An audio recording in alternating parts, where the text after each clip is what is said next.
하나님의 말씀은 사도행전 26장 1절부터 18절까지 말씀을 우리 보겠습니다.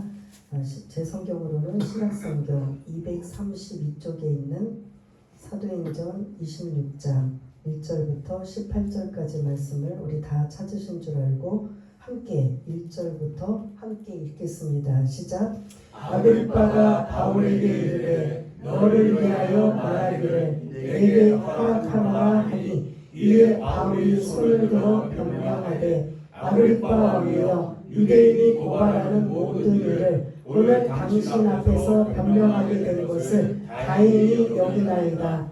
특히 당신이 유대인의 모든 풍속과 문제를 아시느니이다. 그러므로 내 말을 너그러이 들으시기를 바라나이다.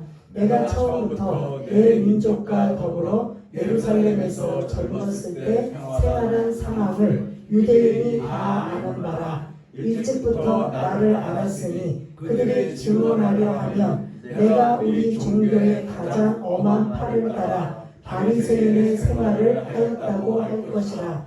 이제도 여기 서서 신문 받는 것은 하나님이 우리 조상에게 약속하신 것을 바라는 까닭이니 이 약속은 우리 12지파가 밤낮으로 간절히 하나님을 받들어 섬김으로 얻기를 바라는 바인데 아그리빠 왕이여 이 소망으로 말미암아 내가 유대인들에게 고소를 당하는 것이니이다. 당신들은 하나님이 죽은 사람을 살리심을 어찌하여 못 믿을 것으로 여기나이까.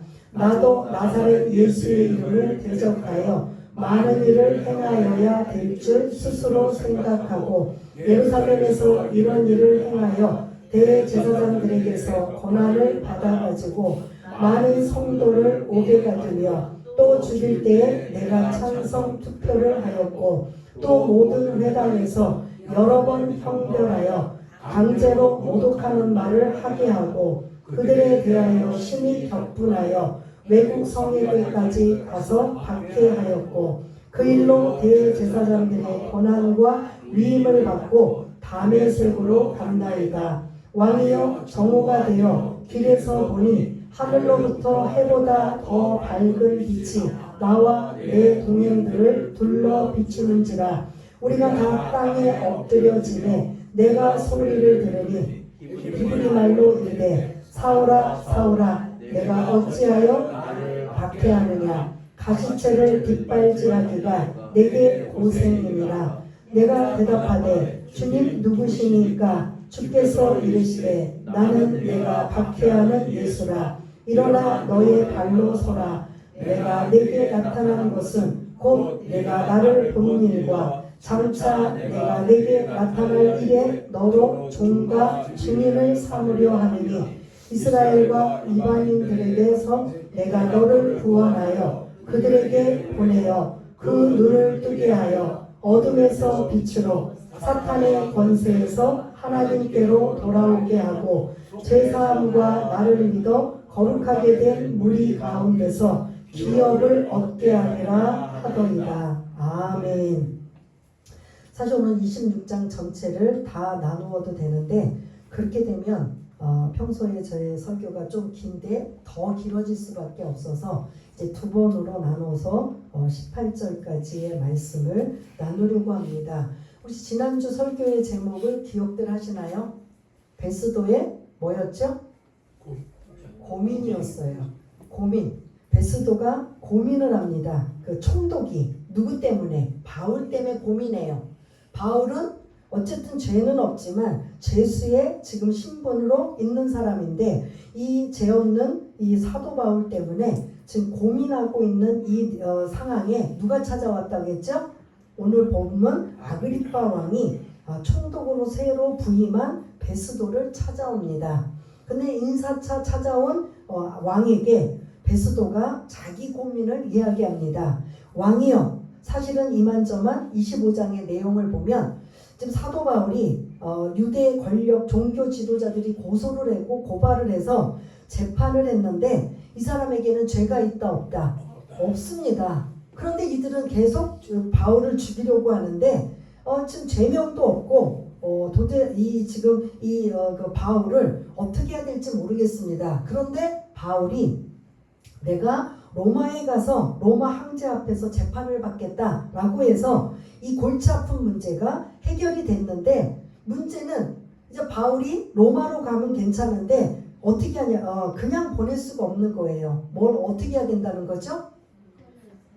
보고서, 서류, 뭐 법적으로 말하면 기소장, 이런 거를 바울이 무슨 죄를 졌는지 제목을 써야 되는데, 분명히 지금 총독도 이 사람을 아무리 재판을 해도 죄가 없음을, 무슨 정치범도 아니고 종교범도 아니고 죄를 찾을 수 없는 이 사람을 계속 유대인들은 죽이려고 하고 있는 이 상황에 지금 어쩔 수 없이 로마 황제에게 보내기는 하지만 그래도 제목을 붙여야 되는데 제목이 없습니다.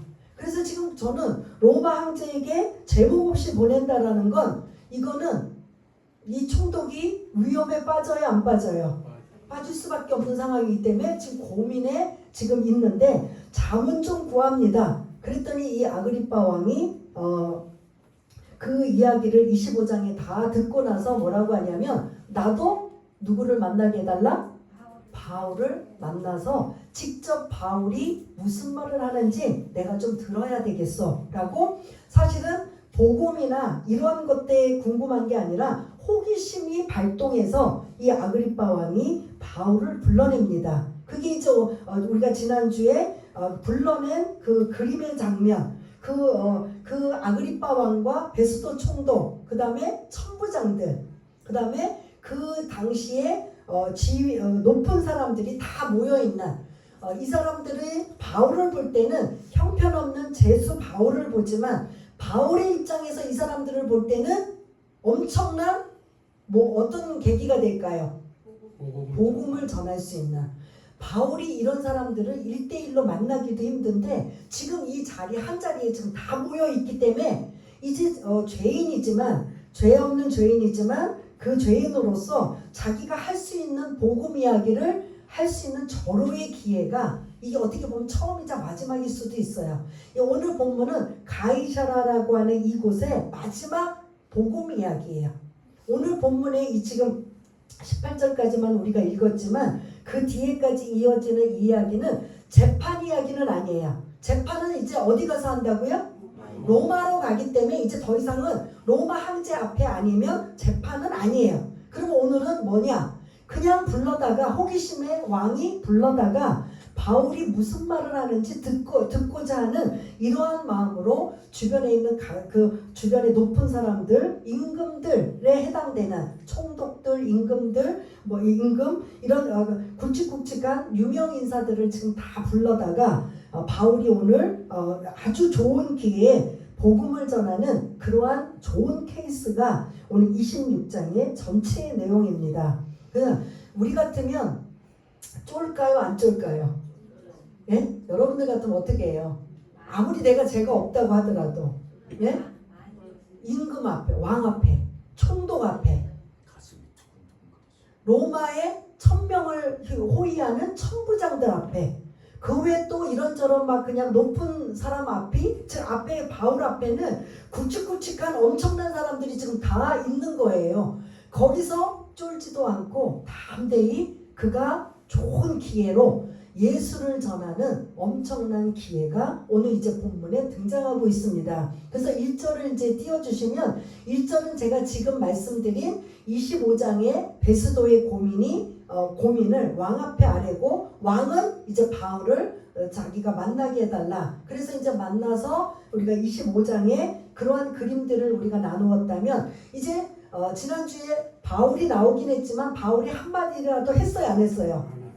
안 했어요. 베스도 총독만 계속했어요. 내가 아무리 찾아봐도 이 사람은 죄가 없다. 그런데 이 사람을 지금 보내야 되는데, 내가 보고서를 작성해야 되는데 어떤 보고서를 해야 될지 모르겠다. 이제 그런 베스도의 그 답답한 마음만 25장에 기록되고, 이제 드디어 그런 이제 어떻게 보면 주도권이 누구한테 넘어간 거예요? 바울에게 넘어간 거예요. 그래서 2절부터 이제 본격적으로 바울이 이제 그들 앞에서, 여러분들이 머릿속에 그려둬야 될 건 일반 대중이다, 아니다? 누구다? 아주 큰 아주 최고 권력층 그러니까 예수님이 바울에게 9장 15절에 보면 사명을 주셨는데 너는 이방인에게 복음을 전한 이러한 그런 전도자로 하나님이 부르셨는데 그 전도자를 9장 15절에 보면 이방인들과 임금들에게 전할 나의 택한 뭐다? 그릇이다 라고 표현을 해요. 이방인은 1차, 2차, 3차 선교 때 마음껏 다니면서 이방인들에게 전했어요. 그 다음에 이제 대상이 누구에게 전해야 돼요? 임금들. 9장 15절에 보면 이방인과 임금들에게 내가 전할 나의 택한 그릇이다. 그래서 이방인에게는 해야 할 일을 했고 이제 임금들이라는 건 이제 말 그대로 고위층을 지금 해당하는데 오늘 이 가이사라에 딱 해당이 돼요, 안 돼요? 해당되는 고위층들 앞에서 이제 바울이 담대하게 2절부터 복음을 전합니다. 그래서 시작을 2절에 보면 뭐라고 시작을 해요? 예, 거기에 많은 사람들이 있지만 특별히 아그리빠 왕 한 사람을 주목하여 그 사람을 집중해서 복음을 전하는 이러한 일들이 지금 일어나고 있는데 아그리빠 왕에게 바울이 지금 너무 좋은 지금 쫄지도 않으면서 오히려 어떻게 하느냐면 행복한 마음으로 지금 2절에 언급하는데 아그리빠 왕이요 내가 당신 앞에서 나의 변명할 수 있는 기회를 주어서 엄청나게 나는 다행으로 여깁니다. 행복하게 여깁니다. 라고 지금 말해요. 그럼 지금 쫄고 있는 거예요? 아닌 거예요?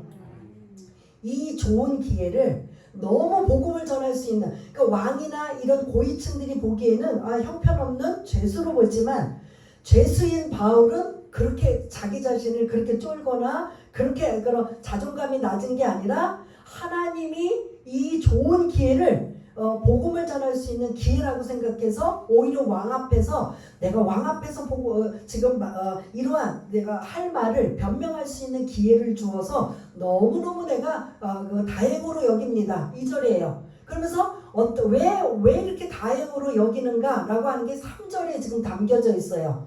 아그리빠 왕은 읽기 전에 플레임이 뭐냐면 뭘 것 같아요? 이 아그리빠 왕 앞에 뭐가 붙어야 돼요? 우리 증조 할아버지가 다 무슨 대왕이었어요? 헤롯 대왕이었어요. 헤롯, 아그리빠, 몇 세라고 했어요? 3세. 네? 2세. 제일 그 족보를 보면 헤롯 대왕 아기 예수를 유아 살해 명령을 내렸던 헤롯 대왕이 그런 복음서에 보면 나와요. 그의 아들 헤롯 안디바가 누구냐면 누구를 또 목 잘라 죽인 거죠? 침례 요한을 목 잘라 죽인 그런 헤롯 안디바. 그 다음에 오늘 본문에 등장하는 아버지 헤롯 아그리빠 1세는 누구를 죽인 자라고 했어요? 12사도 중에 야고보를 죽인 자. 집안 대대로 이 집안은 다 누구를 죽인 자예요? 하나님의 사람들을 다 죽인 자들이에요, 사실은. 그런데 이제 그 4대 왕으로 헤롯 아그리빠 2세가 오늘 이 플레임이에요. 근데 그거를 그냥 아그리빠 왕이요 라고 하고 있는데 여러분들은 그냥 오늘 본문 아그리빠 왕이요 라고 하면 헤롯 대왕의 4대 왕으로 지금 바울이 복음을 전하는 대상의 왕이 이러한 자다라는 것을. 근데 이 헤롯 대왕의 일가들이 다 뭐냐면 유대인이에요. 그러니 베스도 총독은 어디에서 온 사람이에요? 로마 사람이다 보니까 유대의 상황과 종교나 문화를 잘 알아요, 몰라요? 지금 온 지도 얼마 안 되는데 재판을 하게 되니까 답답한 상황에 바울도 이 지금 유대에 있는 정황을 베스도가 전혀 모르기 때문에 이걸 설명하기가 지금 쉽지 않았던 거예요. 그런데 2절에 아그리빠 왕이요 라고 내가 당신 앞에서 변명할 수 있는 기회를 주어서 너무 다양하게 여깁니다라고 하는 이 말 뜻이 뭐냐면 다른 말로 베스도 총독은 로마 사람으로 우리 유대인의 종교와 문화나 이 간습을 몰라서 내가 말하는데 변명하는데 한계를 느꼈지만 당신은 우리 유대인으로서 내가 어떤 말을 해도 다 그게 공감이 되고 이해가 되니 내가 이게 아주 자유롭게 말할 수 있는 기회를 주어서 나는 너무 좋습니다. 지금 이런 뜻이 2절에 좀 담겨져 있어요. 근데 근데 이제 이 소리는 이제 하면 자꾸 이제 넘어가겠지만 이 헤롯 대왕의 일가들은 정통 유대인이다 아니다. 헤롯 대왕이 어떻게 됐는 줄 아세요? 여러분 원래 왕의 족보는 구약에서 어느 지파가 왕이 된 거예요? 12지파 중에. 네? 다윗 왕이 어떤 지파예요? 다윗 왕 맞아요. 어느 지파예요? 12지파 중에. 유다 지파. 그 왕은 다 어디 지파에서 나와야 돼요? 유다 지파. 예수님도 결국은 어디에서 나오신 거예요? 유다 지파에서 나오신 거예요. 그 흐름이. 근데 지금 헤롯 대왕은 그 유다, 그럼 왕이니까 유다 지파일 것이다 아닐 것이다. 네? 당연하게 그럴 것인데 이 헤롯 대왕의 이 일가들은 그 아브라함의 아들 이삭의 쌍둥이가 누구랑 누구였어요? 야곱과 에서. 그런데 그제 이제 그 정통 아브라함의 아들 이삭의 아들 누구였어요? 야곱. 그 쌍둥이 중에 누구를 택하신 거예요? 야곱. 그럼 그 중에 하나 누가 있어? 남은 거예요. 에서는 에돔이라는 나라로 떠난 거예요. 하나님을 버리고 떠나고 에돔이라는 새로 이스라엘이 아닌 에돔이라는 나라를 새로 형성한 그 원조가 누구냐? 에서예요. 그 에서의 후손이 헤롯 대왕, 헤롯의 일가예요. 그러면 정통 유대인이에요? 아니에요? 그렇지만 이들이 어떻게 됐든 그 거슬러 올라가면 그들의 조상은 다 아브라함, 이삭의 그런 조상들이다 보니까 로마 황제로부터 돈을 주고 그런 여러 가지 그런 정치를 해서 왕이 된 거예요. 그러니까 정식으로 하나님이 원하시는 왕의 족보는 기다 아니다. 아닌 거예요. 그러나 그 당시에 로마의 압제에 있기 때문에 로마 황제가 그곳에 헤롯을 왕으로 세워준 거예요. 그러다 보니까 이제 그 일가 그 자손들이 계속 4대까지 이루어진. 그러다 보면 이는 정통 유대인은 아니지만 베스도처럼 전혀 모르는 유대도 아니다. 맞지요? 베스도 종족은 완전히 로마 사람이다 보니까 유대의 문화나 종교나 간섭 안다 모른다. 몰라요. 근데 아그리빠 왕은 어떻게 됐든 에서의 후손이지만 유대의 사람으로서 그래도 이 사람보다는 훨씬 유대에 대한 종교나 간섭이나 문화를 훨씬 많이 알고 있다 모른다. 알고 있어요. 그러니까 지금 바울이 2절에 보면 내가 당신 앞에서 마음껏 변명할 수 있는 기회를 준 게 나는 얼마나 다행인지 모릅니다. 이게 그런 뜻이에요. 베스도 총독 앞에서는 내가 뭐 이런 말 저런 말을 해도 여러분들 세상 사람 나가가지고 우리가 종교적인 이 기독교적인 것을 막 하면 그 사람 알아들어요? 못 알아들어요? 근데 우리끼리는 어떻게든 그 똑같은 얘기를 해도 알아들어요? 못 알아들어요? 지금 똑같은 상황이거든요. 베스도 총독에게 답답했던 이 상황을 아그리빠 왕이 어떻게 됐든 뭐 에돔의 후손이든 어떻게 됐든 유대인이라고 생각해서 당신에게 내가 마음껏 복음을 전할 수 있는 내가 하고 싶은 말을 다 할 수 있는 이런 기회를 주어서 너무 나는 다행으로 생각합니다. 이게 좀 많은 것들이 함축한 게 몇 절이다? 2절에 담겨져 있는 거예요. 이제 드디어 3절부터 언급하고 있는 게 뭐냐면 그 이유가 왜 내가 다행인지 3절까지 설명하는 거예요. 거기 뭐가 나오죠? 당신이 유대인의 뭐를 알기 때문에 모든 풍속과 문제를 알기 때문에 내가 이렇게 당신에게 변명할 수 있는 마음껏 내가 하고 싶은 말을 다 할 수 있는 기회가 나는 너무 좋습니다. 이러한 지금 시작을 이렇게 지금 하고 있어요. 그러면서 4절부터 본격적으로 바울이 어떤 이야기를 시작하느냐. 여러분 4절에 보면 누구와 약속한 그런 단어가 나와요. 예? 죄송합니다. 그 6절부터 죄송. 4절 5절에 보면 자신을 지금 설명해요. 아그리빠 왕과 그 주변에 있는 사람들에게 뭐라고 하냐면 나는 지금 설명을 조금 제가 설명드리자면 바울이 사실 이런 말 한 거예요. 나는 원래 출신이 어디예요? 어디서 태어났어요? 길리기아 다소라는 이스라엘 저 북쪽에 있는 그 다메섹이라는 그 위쪽 그쪽에 지금으로 하면 아수르라고 하는 이 지역인데 시리아 그곳에서 나는 태어났지만 어려서 예루살렘으로 뭐하러 왔죠? 유학을 왔습니다. 그때 유학은 뭘 배우기 위해서 다른 영어나 무슨 어떤 게 아니라 율법을 전문으로 배우기 위해서 나는 예루살렘으로 유학을 어렸을 때부터 와서 유학을 왔는데 최고의 존경을 받는 자 누구 밑에 있었다고요? 가말리엘 문화생으로 전에 있었습니다. 근데 이게 대단한 거예요. 나는 다소에서 이방 나라에서 태어났지만 태어난 거는 거기뿐이지 나머지는 다 어디에 있었다는 거예요? 예루살렘에 유학을 와 최고의 존경받는 지도자 밑에 율법의 대가 밑에서 내가 그 율법을 받고 교육을 받아서 내가 그 뒤를 이을 그런 사람입니다. 이게 이제 4절 5절이에요. 근데 5절에 보니까 그것뿐만 아니라 뭘 설명하고 있어요? 5절 나는 어떤 사람입니다. 5절에 바리새인입니다. 바리새파. 그럼 또 어떤 파가 또 있었지요?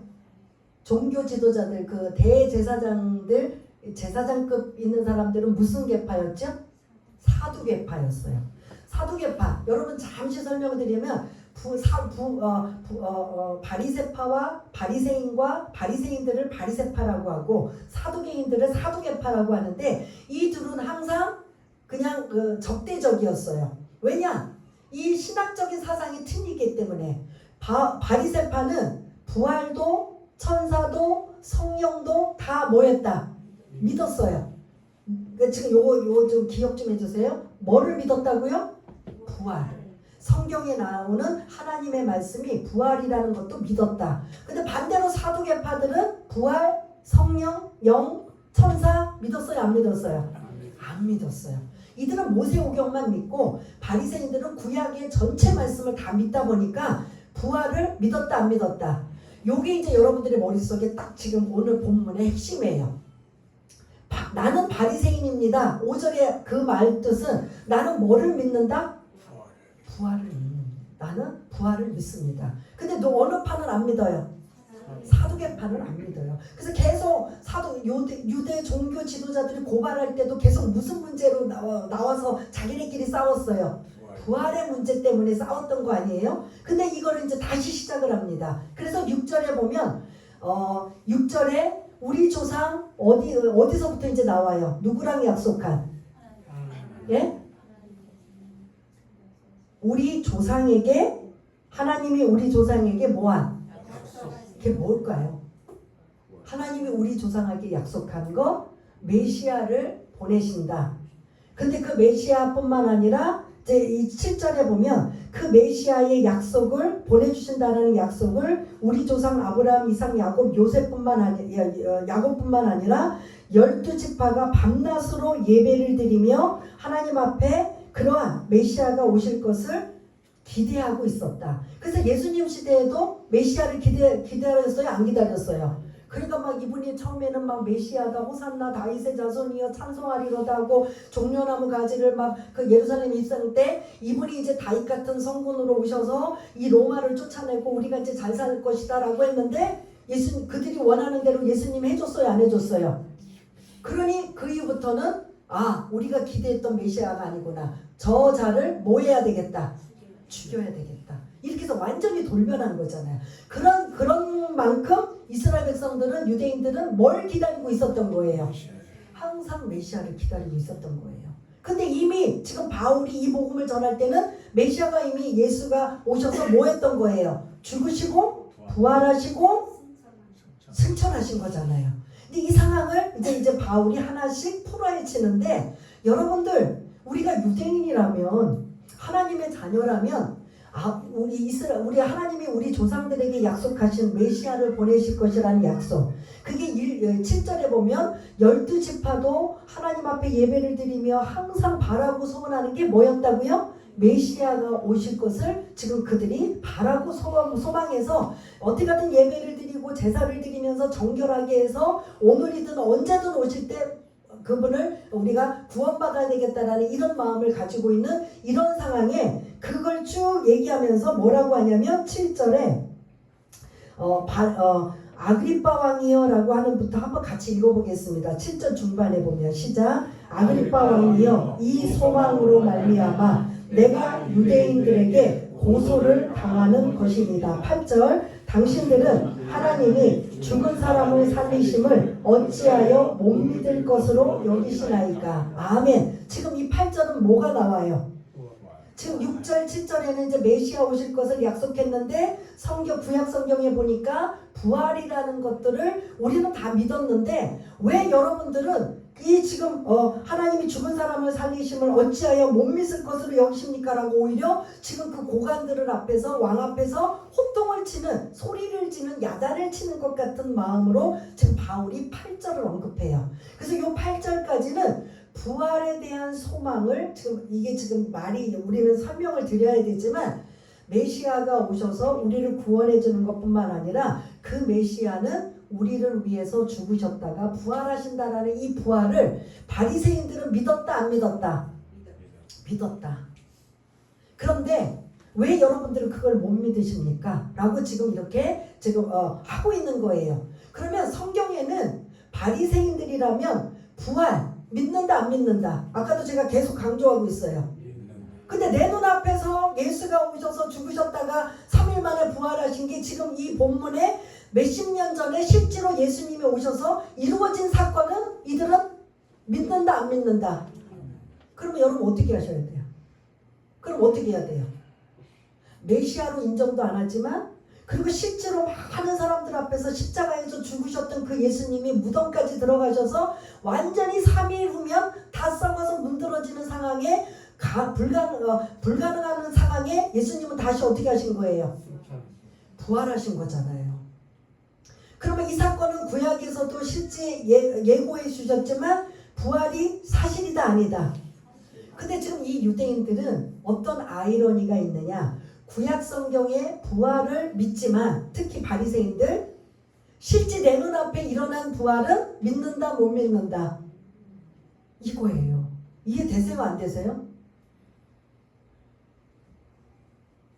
구약 성경에 하나님은 이렇게 말씀하십니다. 아멘. 부활을 믿습니다. 이러고 지금 구약 성경을 쭉 믿었던 이들이 실제로 몇십 년 전에 불과 한 30년 전 예수님이 오셔서 죽으셨다가 부활하신 사건이 있어요 없어요? 이 사건 뒤에 바울이 복음 전하러 다닌 거잖아요. 그런데 이거를 이들이 성경은 믿는다고 하면서 실제 예수님이 오셔서 죽으셨다 부활한 건 이들이 지금 믿었어요 안 믿었어요? 안 믿고 거부하고 오히려 그 믿는 사람들을 박해했던, 그걸 전하는 사람들을 박해했던 이런 상황이 지금 이게 어떻게 보면 지금 우리 신앙에 성경 말씀은 믿습니다 이렇고 내 눈앞에 펼쳐지면 안 믿어지는 거예요. 창세기 1장 1절이 뭐지요? 짧은 문장. 태초에 하나님이 천지를 그러면 창조하시니라. 그럼 천지 무에서 유를 뭐 하신 거예요? 아무것도 없는 데서 하나님이 말씀으로 뭐 하신 거예요? 예? 창조하셨어요? 모든 만물이 창조됐어요? 안 됐어요? 그거 믿어요? 안 믿어요? 예? 여러분 믿으셔요? 안 믿으세요? 여기서 대답 못하시면 진짜 큰일인데? 예? 창세기 1장 1절 태초에 하나님이 천지를 창조하시니라. 하나님이 모든 천지 만물을 창조하셨습니다. 믿습니까? 안 믿습니까? 믿습니다. 그러면 다음 질문. 요한복음으로 와서 물이 포도주로 변한 사건 믿어요? 여러분 지금 현실로 만약에 있다면 믿어요? 안 믿어요? 믿습니다. 다른 분들 예? 믿어져요? 안 믿어져요? 아직까지 예? 그러면 창세기 1장 1절이 여러분 안 믿는 거죠. 무에서 유를 창조하는 이건 믿습니다. 아멘 아멘 해요. 근데 내 앞에서 실제로 물이 포도주로 바뀐 사건이 일어났다 그러면 여러분 믿어질까요? 안 믿어질까요? 에이 어떻게 그게 화학적인 변화가 그렇게 일어날 수 있어? 그거는 그런 자격이 되어야지 할 수 있는 거지 라고 그렇게 과학적으로 뭘로 해서 믿어요? 안 믿어요? 예? 포도주가 되려면 포도주가 될 수 있는 화학적인 이런 것들이 작용을 해야 되는데 물만 가지고는 솔직히 과학적이라면 돼요? 안 돼요? 과학적으로는 안 되지만 전지전능한 무에서 유를 창조하신 하나님의 능력으로는 할 수 있어요? 없어요? 근데 우리가 이런 앞에서는 못 믿어요. 설마 이거 그걸? 이게 지금 부활은 성경에서 믿습니다 이렇게 놓고 실제로 예수님이 오셔서 죽으시고 부활하신 그 나라에 일어났던 사건은 믿어요 안 믿어요? 안 믿어요. 이해되세요? 이게 지금 8절까지 내용이에요. 그런데 아이러니하게도 8절 9절을 띄워주시면 뭘로 시작해요? 나도 그랬습니다. 나도 예수 믿기 전에는 당신들하고 똑같이 부활을 전하고 예수를 전하는 자들을 어떻게 했어요? 박해하고 대적하고 가만두지 않았다는 거예요. 나도 그랬어요. 나도 성경에 구약 성경에 있는 태초에 하나님이 천지를 창조하시고 부활이 있어 메시아가 오실 것을 약속한 걸 믿고 그 다음에 부활이 있다는 걸 믿고 나는 성경 말씀을 다 믿어요. 나는 그래서 바리새인이에요. 율법의 대가예요. 그렇게 다 믿는데 실제 내 눈앞에서 일어난 사건은 믿는다 못 믿는다. 나도 뭐 했습니다? 나도 못 믿었습니다. 나도 그 부활이 무슨 말도 안 되는 소리냐. 그러면 지금 이게 성경 말씀하고 지금 그가 성경에 이해하는 거하고 실제 그게 무슨 부활이 무슨 실제로 일어나 이게 말이 돼요 안 돼요? 잘못된 거잖아요. 근데 실제로 바울도 그렇게 살았다는 소리예요. 나도 그랬습니다. 나도 여러분들처럼 부활은 무슨 성경에만 나오는 기적이지 지금 현재 21세기 혹시 일어난다면 여러분 믿어요 못 믿어요? 네? 대답도 못 하시잖아요. 이게 우리 현실하고 괴리감인 거예요. 성경에 나온 말씀은 무조건 믿습니다고 하는데 그 말씀이 내 지금 삶의 현장에 이루어진다면 내 눈에 보지 않는 한 난 못 믿겠는데 물이 포도주로 변하고 뭐 이런 치유의 기적 엄청난 말도 안 되는 건 내 눈으로 보기 전에 나는 못 믿겠는데 우리 솔직히 그래요 안 그래요? 다 까서 여러분 적나라하게 말씀드리자 하면 어떻게 해요? 그래요 안 그래요? 이게 이제 바울도 그랬다는 거예요. 성경에 있는 부활을 나는 믿습니다 해놓고 실제로 예수가 부활하셨습니다를 그 많은 사람들이 전할 때는 바울이 부활은 무슨 부활이 일어나 라고 그렇게 박해하고 대적했던 자가 누구였다? 앞장섰던 자가 누구였다? 바울이었다는 거예요. 앞에 그 8절까지는 그렇게 하나님이 이스라엘에게 약속하시고 12지파가 그렇게 바라고 소원했던 메시아가 오셔서 부활하신다라는 부활의 소망을 우리가 성경에서는 아멘 그렇게 되기를 원합니다라고 했는데 실제로 오셔서 일어난 일은 믿음으로 받아들였다 안 받아들였다? 안 받아들였다. 근데 저도 그런 사람입니다라고 자기 말을 지금 하고 있는 거예요. 9절부터. 근데요 이 부활을 안 믿는 제가 성경에서는 믿는다고 해놓고 실제 일어난 일을 안 믿은 나도 여러분들하고 똑같았습니다. 이걸 하면서 9절부터 12절까지 뭐라고 하냐면 그 부활을 전하고 알리고 예수를 전하고 알리는 자들을 뭐 했다? 박해를 했는데 어떻게 제가 박해하고 대적했는지 아십니까? 그게 9절에 첫 번째 어떻게 박해했다고 나와요? 대적했다고 나와요. 5개 대제사장의 위임을 받아 그들을 예수 믿는 자들을 복음 전하는 자들을 뭐 했다? 옥에 가두었습니다. 나도 그거 안 믿어서요. 성경은 믿는데 실제로 예수가 오셔서 부활한 건 나도 안 믿기 때문에 그 말을 못하게 하기 위해서 그 말하는 자들을 다 잡아서 어디다 가둬뒀다고요? 두 번째는 뭐라고 또 어떻게 대적을 했어요? 예? 죽일 때에 찬성표를 던져서 그 죽인 자 누구죠? 대표적으로 스데반이 돌에 맞아 죽을 때 찬성표를 던져서 그를 죽이게 한 자도 누구라고요? 나입니다. 그래서 바울이 다른 서신에서 보면 나는 죄인 중에 뭐라고 나와요? 이 지금 내용들을 토대로 나는 죄인 중에 개수입니다라고 하는 거예요. 그 다음에 세 번째 어떻게 또 대적을 했죠? 박해했죠? 예? 10절에 보면 11절에 보면 세 번째로 예수 믿는 사람을 잡아다가 그들을 뭐라고 했느냐면 그 예수 믿는 사람들이 스스로 예수를 저주하게 만들고 대단했죠. 바울이 어떤 사람인지 이해가 되세요? 바울이 지금은 복음을 전하는 전도자, 사랑의 사도, 영혼을 구원하는 사람이었지만 그 전에 예수 믿기 전에는 어떤 사람이었다고요? 잡아 옥에 가두는 거, 죽이는데 찬송뼈를 던지는 거 그것뿐만 아니라 예수 믿는 사람들을 잔인하게 고문을 해서 그 사람 입으로 예수를 뭐하게 해요? 예? 저주하게 만드는 거. 이런 자가 누구였다고요? 이 바울이 복음 전도자로 바뀌게 된 거예요. 그 다음에 네 번째로 12절에 보니까 11절에 보니까 또 뭐 했어요? 여기서 끝나는 게 아니라 다메섹으로 가서 외국 성에 있는 데까지 가서 예수 믿는 사람들을 뭐하러?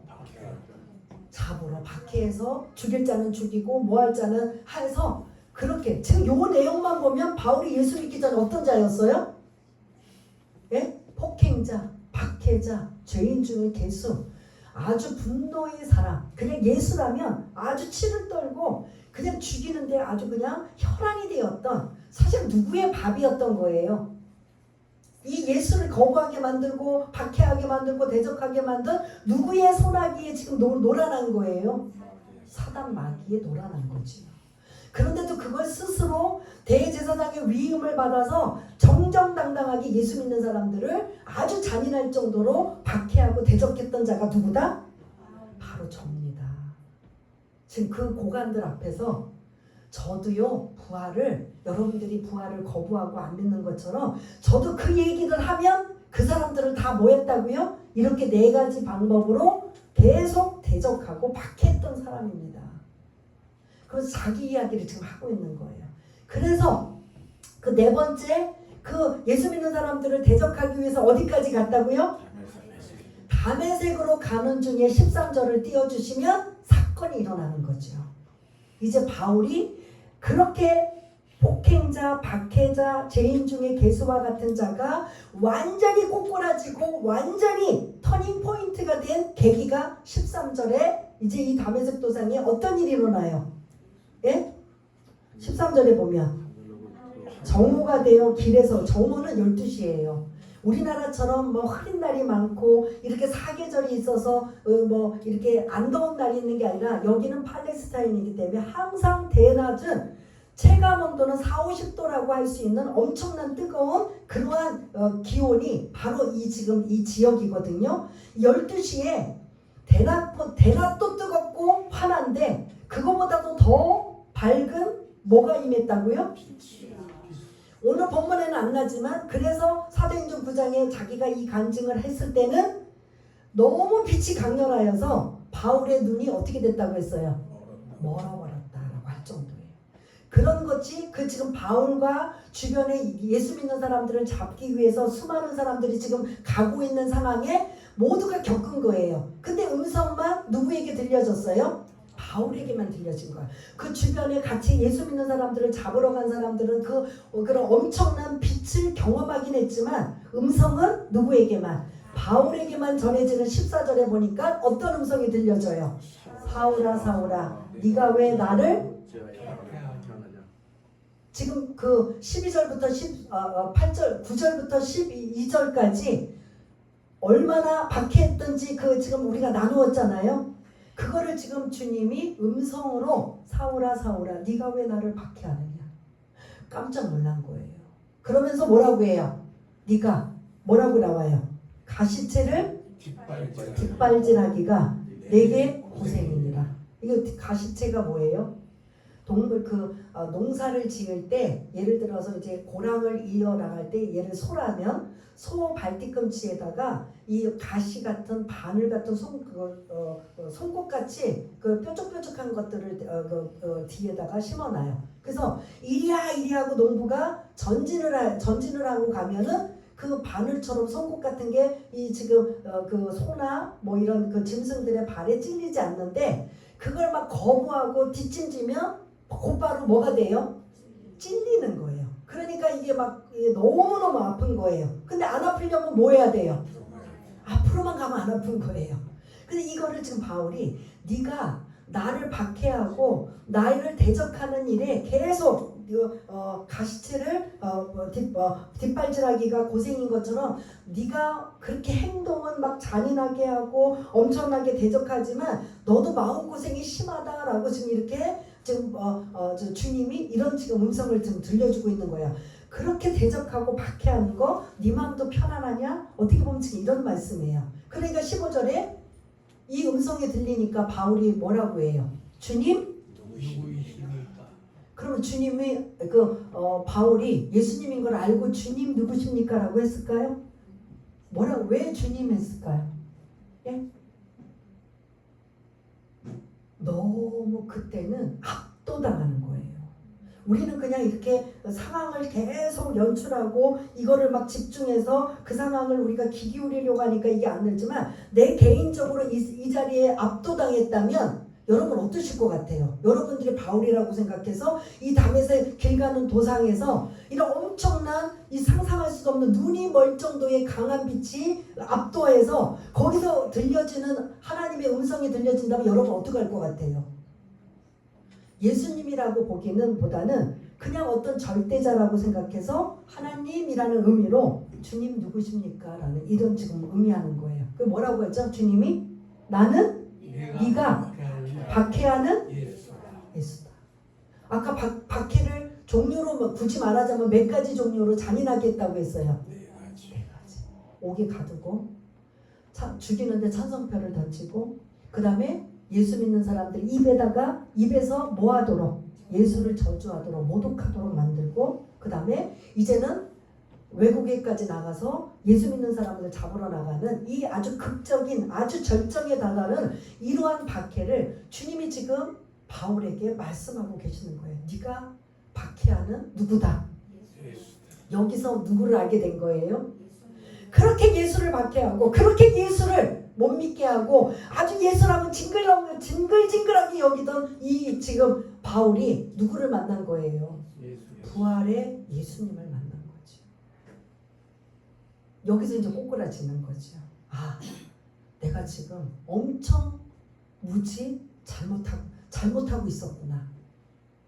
그래서 이게 지금 터닝 포인트를 그 왕 앞에서 자기 간증, 부활의 예수님을 만난 내용을 오늘 18절까지 내용이지만 그 내용을 하고 그 다음에 이제 또 복음 얘기가 나오지만 너무 길어서 이제 자르지만 시간도 지금 너무 많이 가서 나머지 말씀을 드려야 되는데 이미 9장 22장에 바울이 간증했던 내용이 있기 때문에 조금 이제 우리가 대충 넘어가는데요. 16절을 띄워주시면 이제 그에게 사명을 주셔요. 사명도 제가 좀 이제 두 번째 줄 보면 네가 나를 뭐한 일, 본일과 지금 이 다메섹 도상에서 부활의 주님을 만난 그 본일과 그 다음에 장차 내가 내게 뭐할 일, 나타난 일로 너를 뭐로 삼았다고요? 종과 증인으로 삼았다. 종은 뭐예요? 반드시 누구 말을 들어야 돼요? 주인의 말을 들어야 되는데 주인은 누구를 뜻하는 거예요? 하나님을 뜻하는 예수를 뜻하는 종으로 너는 예수 그리스도의 종으로 증인이 되어야 된다. 그러면서 그 증인은 어디로 보내요? 17절 이스라엘과 이방인들에게서 내가 너를 구원하여 그들에게 보낼 것이다. 그래서 그들이 어떤 상태에 있던 상황을 어떻게 바뀌어준다.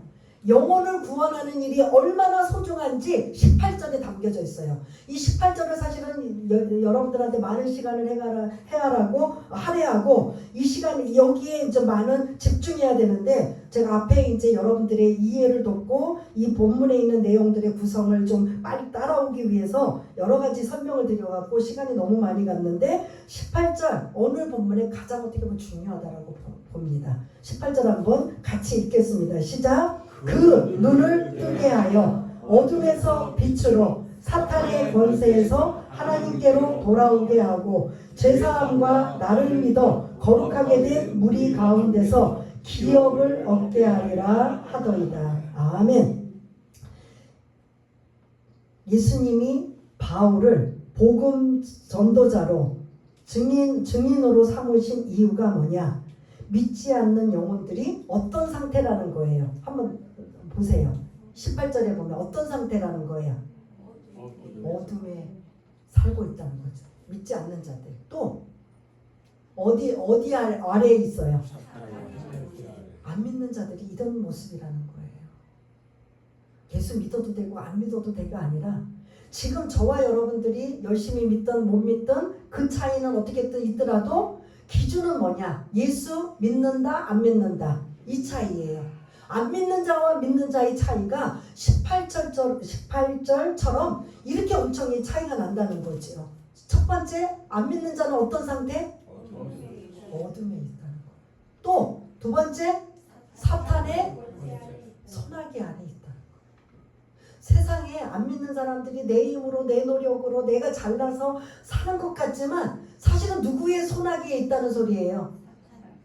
사단 마귀에, 제가 말씀드리는 게 아니라 어디에 나와요? 마귀의 손 아래 있다라는 소리예요. 내가 아무리 정신을 차리고 내가 아무리 정말 절대 누구에게 넘어가지 않고 휩쓸리지 않겠다고 해도 공중 권세 잡은 자들 누구의 지금 손아귀에 있다는 소리예요. 그런 자들을 예수 믿게 하여 어디로 옮기게 해라? 하나님의 권세 아래. 어둠의 권세, 어둠에서 어디로 있게 하라? 빛으로 인도하게 하라. 빛의 자녀가 될 수 있는 건 반드시 뭐를 믿어야 돼요? 예수를 믿어야 돼요. 사단의 권세에서 노임을 받고 하나님의 자녀로 살기 위해서는 반드시 뭐 해야 돼요? 예수를 믿어야 돼요. 이게 오늘 어떻게 보면 핵심이에요. 아, 나는 지금 그래도 저와 여러분들은 어디 안에 있어요? 빛의 자녀가 되고 사단의 권세가 아니라 하나님의 손 안에 하나님의 자녀가 되는 권세가 되는 엄청난 일이 우리에게 있어지고, 세 번째는 뭐예요? 뭐를 받게 돼요? 제사함을 받게 된다. 이건 반드시 누구를 통해서? 예수님의 십자가를 통해서 제사함을 받게 돼. 그래서 예수님을 믿으라는 거고요. 네 번째, 그 다음에 뭐를 우리가 얻게 돼요? 기업. 하나님의 백성으로 유업을 얻는, 기업을 얻게 되는 이 엄청난 이런 특권, 이런 것들이 우리에게 있음을 자부심을 가져야 되는 거죠. 아, 성경의 말씀이니까 맞아, 그런가 봐. 이게 끝나는 게 아니라 여러분들의 삶 속의 정체성이 나는 어둠에서 빛의 자녀로, 나는 하나님의 빛의 자녀야. 이걸 여러분들이 잊지 마시기 바랍니다. 사단의 손아귀에서 벗어난 누구다? 하나님의 자녀로 있기 때문에 내가 그걸 이겨내기 위해서는 부단히 누구의 이름으로 선포해야 돼요? 예수의 이름으로 선포하고 누구의 능력을 받아야 돼요? 성령의 능력을 받아서 승리한다는 거죠. 이거를 여러분들이 삶을 살아가면서 여러 가지 이 땅에서는 계속 누구의 공격을 지금 받아야 돼요? 사단의 공격을 받을 수밖에 없어요. 안 믿는 사람들은 사단의 밥이기 때문에 공격 안 해요. 그냥 주물럭거리면 돼요. 너는 뭐 이래 저래 마음대로 하는데, 그런데 어느 순간 그런 자들이 예수를 믿게 돼서 이제 그 예수의 영역 아래 있다 보니까 이들이 자기의 손아귀에 있다가 예수의 영역 안에 있는 이들을 계속 괴롭히고 넘어뜨리기 위해서는 여러 가지로 우리가 넘어뜨릴 터인데, 우리가 그걸 이겨낼 수 있는 영안의 눈이 18절 시작하는 게 뭐여야 돼요? 영안의 눈이 뭐여져야 돼요? 뜨여져야 되는 거죠. 그냥 먹고 살기 바빠요. 나 그냥 몸이 아파서 건강 때문에 내가 그거 외에는 다른 거 없어요. 그것도 사실은 다 이 안에 포함이 되어 있는 거예요. 먹고 사는 문제, 건강의 문제, 자녀의 문제, 뭐 직장의 문제, 인간관계 문제도 다 어디에 침투하고 들어와 있느냐? 누가? 사단 마귀가 침투하고 있으면 여러분들이 영안이, 영적인 눈이 어떻게 져야 돼요? 뜨여져야 되는 거예요. 눈에 보는 현상만 되고 맨날 우리가 사단에게 의도 터지고 그냥 맨날 그냥 실패를 보아도 못 느껴요. 이러면 안 돼요. 무슨 일이 생기고 어려운 일이 생길 때마다 아, 이게 왜 생긴 거지?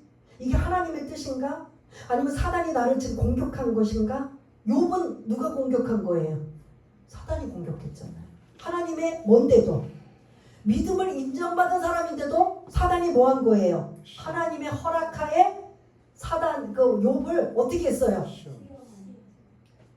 어떻게 공격을 했어요? 자녀 다 죽고, 그 부자 거부인 재산 다 날라가고, 그때 당시는 하인들, 부리는 종들이 많으면 그 재산의 축적인데 그 종들도 다 어떻게 됐어요? 다 하루아침에 다 죽어나가져가지고, 부인은 저주하고 떠나고, 본인은 피부병에 욕창이 걸려서 기와장 깨진 그 기와장으로 자기 몸을 득득 끌고 있는, 그거를 사단으로 볼까요? 안 볼까요?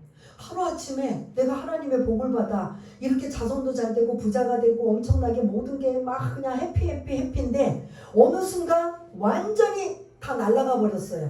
근데 여러분 어떻게 이거를 해석할까요? 하나님 원망하죠? 그러면 하나님 왜 내가 내가 얼마나 내가 하나님 잘 섬겼는데 자식들이 막 그 파티를 하면 그 파티 도중에도 죄를 지었을까 하고 파티 끝나고 나면 생일 파티가 끝나고 나면 하나님 번제를 드리면서 하나님 우리 자녀들이 혹시 우리가 지은 죄가 있다면 용서해 주십시오. 이렇게까지 한 사람이 욥이에요. 그래서 하나님 앞에 합당한 자, 마음에 합당한 자였어요. 인정받은 사람이었었어요. 근데 누가 자꾸 괴롭혀요. 예? 누가 괴롭힌 거예요? 사단이 괴롭히죠. 여기까지 말씀 안 드려요. 저와 여러분들의 삶 속에 문제가 생기고 어려움이 생기고 자꾸 브레이크가 밟히고 빨간불이 자꾸 켜져 있으면 빨리 여러분들이 영적인 눈이 띄워져야 된다는 거죠. 아 이거 왜 그러지? 아 오늘 재수가 없나? 아니 오늘 이거 내가 뭘 실수했나? 이렇게 하는 게 아니라 영적인 분별력을. 그래서 저는 늘 여러분들 기도할 때마다 다른 것도 기도하지만 영적인 분별력을 달라고 기도해요. 지금 마지막 때는 더해요. 분별력을 미혹하게 만들면 분별력이 없어져요. 그러면 이게 예수 믿는 사람이나 안 믿는 사람이나 똑같아져요. 근데 분별력만 있으면 누가 빨리빨리 우리에게 SOS를 알려주신다. 지금 위험해. 지금 이거 아니야. 너 지금 잘못 가고 있어. 지금 이거는 정말 이거는 네가 해서는 안 돼. 이런 분별력을 저와 여러분들이 반드시 가져야 돼요. 이 마지막 때는 더해요. 그냥 친구 따라 강남 가고 못 따라가고 그래서 주님 앞에 섰을 때 그 핑계 될 거야 안 될 거야. 그게 합당해요 안 돼요? 안 돼요. 안 돼요. 주님 앞에 섰을 때는 누구 핑계대고 누구 이유되는 거 하나도 없어요. 바로 하나님과 나와의 관계예요. 그때는 핑계, 이유 하나도 없어요. 내 스스로 하나님 말씀대로 영적 분별력을 가지고 말씀 안에서 순종하며 살아가고 있는가, 분별하며 살고 있는가, 이게 우리에게 중요하다라는 겁니다. 그래서 오늘 이 말씀 너무 이제 좀 많이 갔는데 18절의 말씀 다시 한번 읽어보겠습니다. 시작. 그 눈을 뜨게 하여 어둠에서 빛으로 사탄의 권세에서 하나님께로 돌아오게 하고 죄사함과 나를 믿어 거룩하게 된 무리 가운데서 기업을 얻게 하리라 하더이다. 아멘. 이게 예수님의 마음이에요. 주님의 마음이에요. 우리는 그냥 예수 믿으세요 하다가 거부받고 무시당하면 자존심 상하고 여기서 끝나는데 주님이 우리에게 그렇게 마지막 때까지 증인되라, 전도해라, 복음 전해라고 하신 말씀은 18절 같은 이러한 많은 사단의 밥으로 있고 그런 노예 안에 있는 자들을 하나님의 사랑으로 이들을 끌어내어서 이렇게 살기를 바라는 하나님의 마음이기 때문에 너희들은 뭐 해라? 전도해라, 복음 증거라, 어떻게든 알려라. 모두가 다 하나님은 예수 믿는 사람들만 특별히 사랑하시는 게 아니라 모든 인간은 하나님이 창조하셨잖아요. 그런데 어떻게 하다가 이제 타락하고 변질되어서 우리가 예수를 안 믿게 되다가 저와 여러분들은 믿게 되었지만 하나님의 궁극적인 목적은 다 하나님의 자녀가 되는 게 궁극적인 목표예요. 그 다음에 하나님의 자녀가 되면 뭐가 좋은데요? 18절 어둠에서 빛으로 사단의 권세 아래에서 이제는 하나님의 자녀가 되는 권세로, 그 다음에 제사함을 받고, 그 다음에 기업을 이어받는 것. 이건 하나님의 마음이에요. 이거를 그냥 일일이 설명을 안 드리지만 이 마음으로 바울에게 알려져서 바울은 이걸 알아차려서 그가 고난을 당하고 어려움을 당해도 뭐한다? 하나님의 이 마음을 전하는 거죠. 근데 우리는 이 마음이 없어요. 자존심 상하고 창피하고 나 무시당할까봐 안 해요. 근데 하나님의 마음은 그래도 우리를 자꾸 두드려요. 네가 알고 있는 예수 전에, 네가 알고 있는 전에. 왜? 18절 같은 모든 자들이 우리의 자녀들이, 남편이, 아내가, 우리의 이웃이, 친척이, 주변에 있는 모든 사람이 다 18절과 같은 이와 같은 사람으로 살아야 되잖아. 빛의 자녀로 살아야 되고 하나님의 자녀 안에 권세로 살아야 되잖아. 제사함을 받고 하나님의 백성의 기업을 유업으로 받는 이것이 나의 목적이고 의도고 바람이고 소원인 걸 우리는 뭐 해야 돼요? 전도하면서 그들도 이 부류 안에 이 영역 안에 다 들어오게 하는 누구의 마음? 예? 주님의 마음인 거죠. 이거를 이제 바울은 알으니까 이후에 이 예수님을 만난 이후에 그때는 이제 전에는 터닝 포인트 전에는 예수 믿는 사람들을 죽이기로 직진했다면 이제 부활의 주님을 만나고 이 마음을 안 다음에는 예수 이제는 안 믿는 자들에게 복음을 전하는데 직진한 자가 바로 누구다? 사도 바울이었다는 거죠. 그래서 오늘 이 마음 18절이 지금 저와 여러분들이 이러한 은혜 안에 있었다면 이제 이 은혜 안에 여러분들 한번 묵상해 보세요. 누구도 떠오르지 않을까요? 많으실 거예요. 누구 아무개도 이러한 네 가지의 복을 유업으로 받아 하나님이 이걸 주셨는데 나만 받을 게 아니라 이 내 가족, 자녀, 이웃, 친지 모든 사람들에게 근데 거절하는 건 어쩔 수가 없어요. 근데 뭐는 의무가 있어요? 전할 의무는 있다는 거죠. 그것도 안 하면 저와 여러분들은 주님 앞에 서서 부끄러울 수밖에 없어요. 야 너만 천국 왔냐? 이 좋은 데를 네 자녀들은 다 지옥 가게 하고 언니 오빠 친척들은 다 지옥 가게 하고 네 이웃들은 다 지옥 가게 너만 천국 왔냐? 그때는 기회 좀 주세요 해도 소용이 없어요. 지금 잔소리 같지만 지금 똑같은 소리 반복하는 것 같지만 계속 주님이 이 마음을 원하시기 때문에 너희들은 전도만 해. 그리고 나는 그들을 이렇게 빛의 자녀로 하나님의 자녀가 되는 권세로 제사함을 받고 하나님의 백성의 기업으로 내가 삼아줄 거란 말이야. 이 엄청난 보배를 너희들이 해야 돼.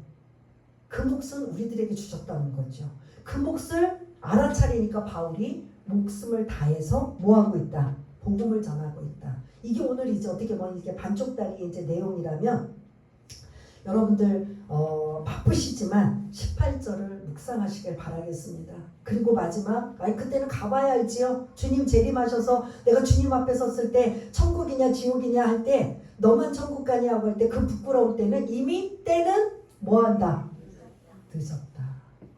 지금 이 성경 말씀을 여러분들이 믿으신다면 이 말씀 그대로 여러분들이 순종하다가 순종의 복이 얼마나 그때 순종했더니 내 자녀도 내 아내도 남편도 내 가족도 이웃도 이 천국 좋은 곳에서 함께 하는구나. 이걸 누리시겠습니까? 아니면 그냥 게으르고 아니면 귀찮아서 그냥 이 말씀을 무시하다가 그냥 껄껄껄껄껄 하다가 나만 갈 거입니까?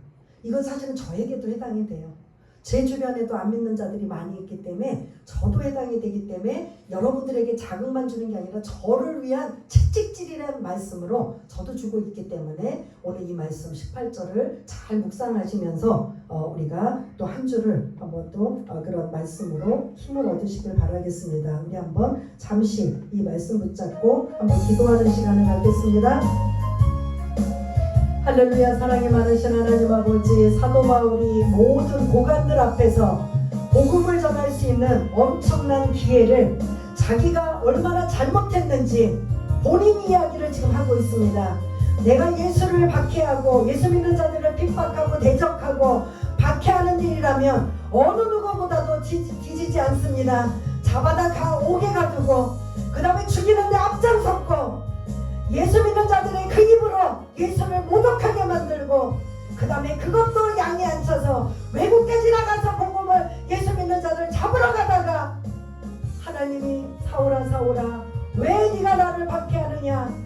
나는 네가 박해하는 예수다. 부활의 예수님을 만난 이후에 이게 사실이었구나. 이게 진짜였구나. 그때 그는 터닝포인트로 완전히 예수를 박해하는 자가 핍박하던 자가 복음 전도자로 바뀌어지는 이러한 모습. 왜냐하면 주님의 마음을 알았기 때문입니다. 지금 안 믿는 자들은 예수 안 믿는 자들은 어둠의 자녀들입니다. 사단의 권세 아래 있기 때문에 그들의 빛의 자녀로 하나님의 자녀가 되는 권세로 살기 위해서는 반드시 그들이 예수를 믿어야 되고 제사함을 받으며 하나님의 백성으로 유업을 얻는 이런 엄청난 복을 그들도 너와처럼 받기를 원한다라는 이 마음이 이제부터 그들은 알았기 때문에 목숨 걸고 전도자로 살았던 바울의 복음의 이야기를 우리도 아버지 도전받기 원합니다. 다시 한번 우리의 아버지 자신들을 돌아보기 원합니다. 28절에 있는 말씀을 묵상하며 한 주간에 어떻게 살아야 되는지 어떻게 해야 되는지 그 성령님 앞에 질문하고 또 질문하면서 아버지 하나님 자신만의 아버지 하나님 정답이 나오고 정체성이 나와 그렇게 살아갈 수 있는 우리 모두가 될 수 있도록 주님 도와주옵소서. 하나님 아버지 감사합니다. 바울이 예수 믿기 전에는 얼마나 잔인하고 얼마나 가락하고 폭행자, 박해자였는지 본인 자신이 자기 이야기를 하며 예수 부활의 주님을 만난 이후에는 이제 그 예수가 진짜였구나, 부활이 진짜였구나, 그래서 목숨 걸고 복음 전하는 이러한 주님의 마음을 그대로 순종하고 따랐다면 우리도 해야 할 일은 순종하며 따라가는 일이 우리가 해야 할 일 되는 줄 믿습니다. 그렇게 순종하다가 복받는 인생, 행복한 인생들 모두가 다 될 수 있도록 주님 도와주옵소서. 모든 것 감사드리오며 사랑이 많으신 예수님 이름으로 기도드리옵나이다. 아멘.